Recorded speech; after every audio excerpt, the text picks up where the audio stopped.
Okay, so the next scenario we want to have a look at now is if our particles are connected. All right? And our particles are connected in the wonderful world of mathematics by a light, inextensible string or rope. Okay, in other words, light, it adds no weight component, so it doesn't increase the mass of our system at all. Inextensible, meaning it doesn't stretch. All right. So then the only thing we need to have to consider is the tension force operating within the ropes. All right. Interesting operating. So for these, again, we need to have diagrams. So what do we need? The tension is a pulling force exerted by an object in strings and in ropes. If one string is involved, then the size of the tension force is the same in all directions. So in other words, if I've got two particles, it doesn't matter. We have a tension force acting that way and a tension force acting that way. Okay, and they're the same force.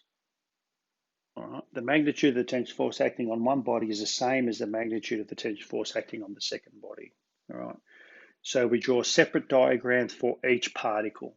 So in other words, that's got a weight force, that's got a reaction force, that's got a weight force, that's got a reaction force. There could be a pulling force of the whole system, tugging along both particles. All right. The acceleration is the same for the system. Equal and opposite tension force are between the particles. Typically, we resolve parallel and perpendicular to the string. All right. So the following example.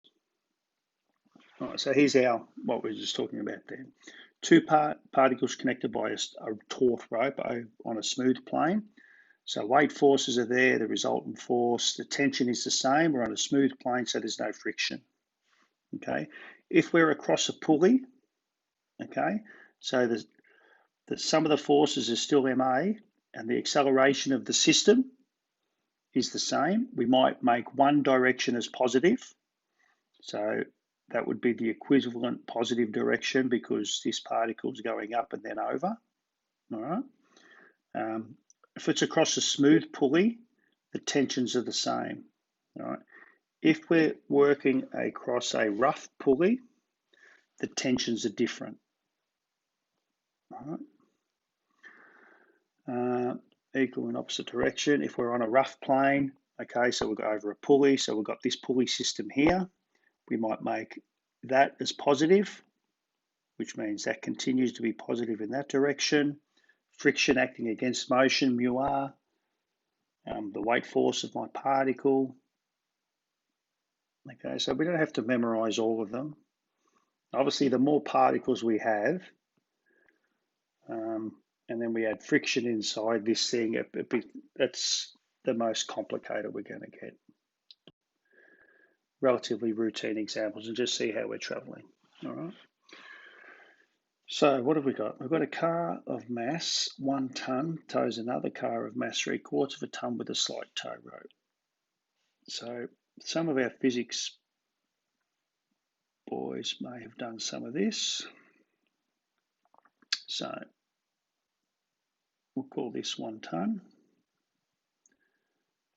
mg,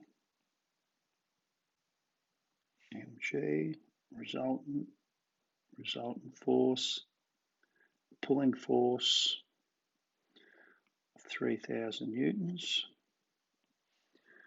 Resistance to motion can be neglected. Find the acceleration of the two cars and the tension in the rope. So the tension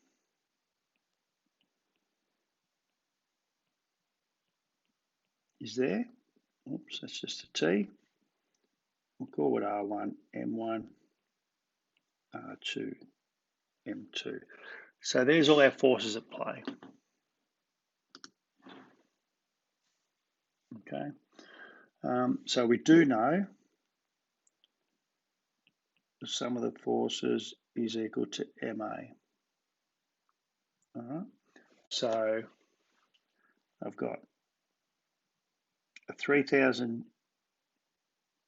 newtons which is my total force. I guess if you like, I've got 3,000 newtons minus T plus T.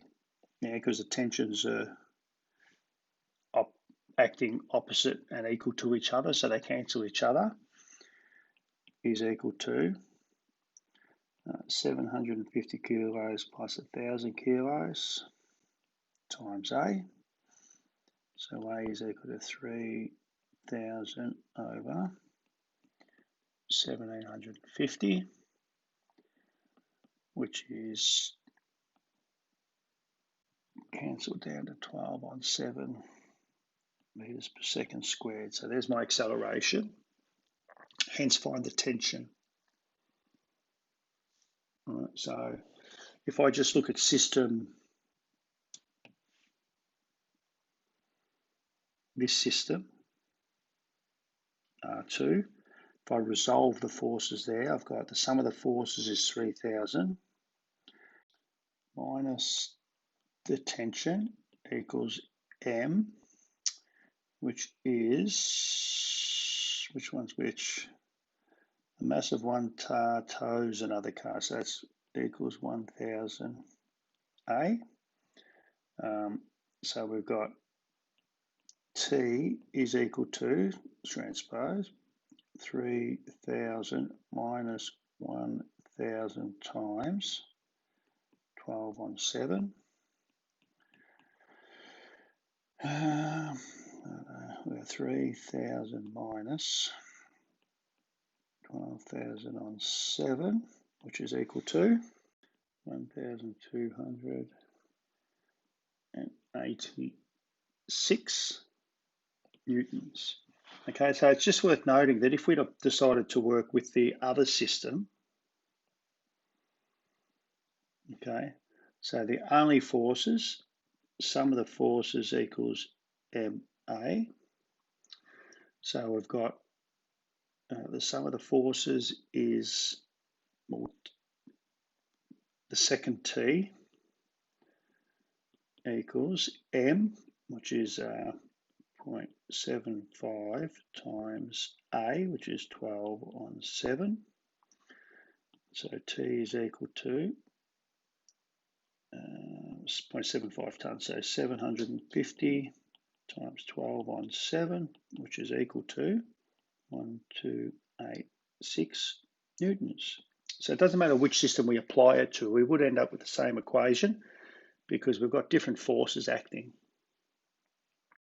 All right, let's have a look at example 10. The diagram shows three masses of 4, 5, and 11 kilograms connected by a light expensive string would pass over smooth pulley. Okay, so because it's over a smooth pulley, that means that this tension force T1 is the same as this tension force here, T1.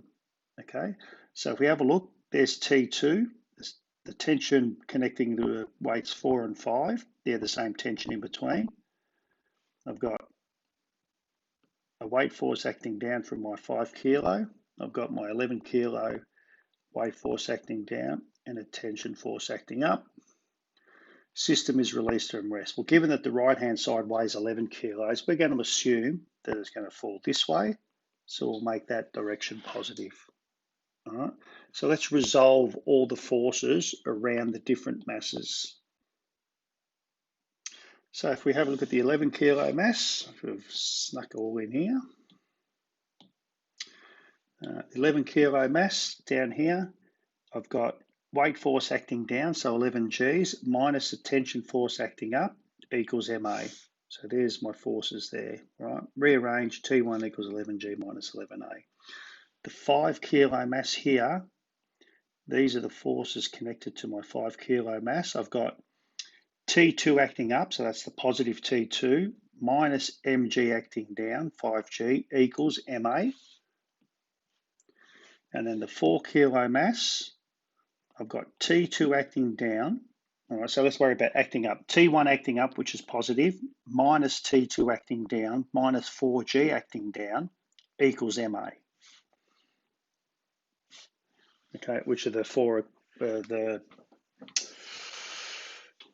equations there. All right, so if we sort of concentrate on equations 1 and 3, I've got T1 equal to 11G minus 11A. If I sub that T1 into here, all right, into equation 3 to replace T1, I get an equation just in T2 and 4A, or in terms of T2 and A. So I get T2 is equal to 7G minus 15A. If I sub that into equation 2 there for T2, so there's my T2 expression. Sub that into equation 2, and then I can solve that and transpose that and get A is equal to G on 10. So the acceleration of the particle is G on 10, which is 0.98 meters per second squared. All right. Once I've got that, I then need to find the tension in the string joining the 4 to the 11, which is T1. So T1 is simply equal to, where's my T1 rule? T1 is equal to 11G minus 11A. There's my 11A there. Substitute that in, I get 99G on 10. Similarly for T2, T2 is equal to 5A plus 5G. Substitute in for my A value, and the tension in, or T2, or the tension of the string joining the 4 and 5 kilo mass is 55G on 10. All right, so I guess the point is each particle has its own system of equations. All right, so each particle we treat independently. The only, I guess, the tensions joining the particles join one system to the other, as does the overall acceleration of the system. Okay.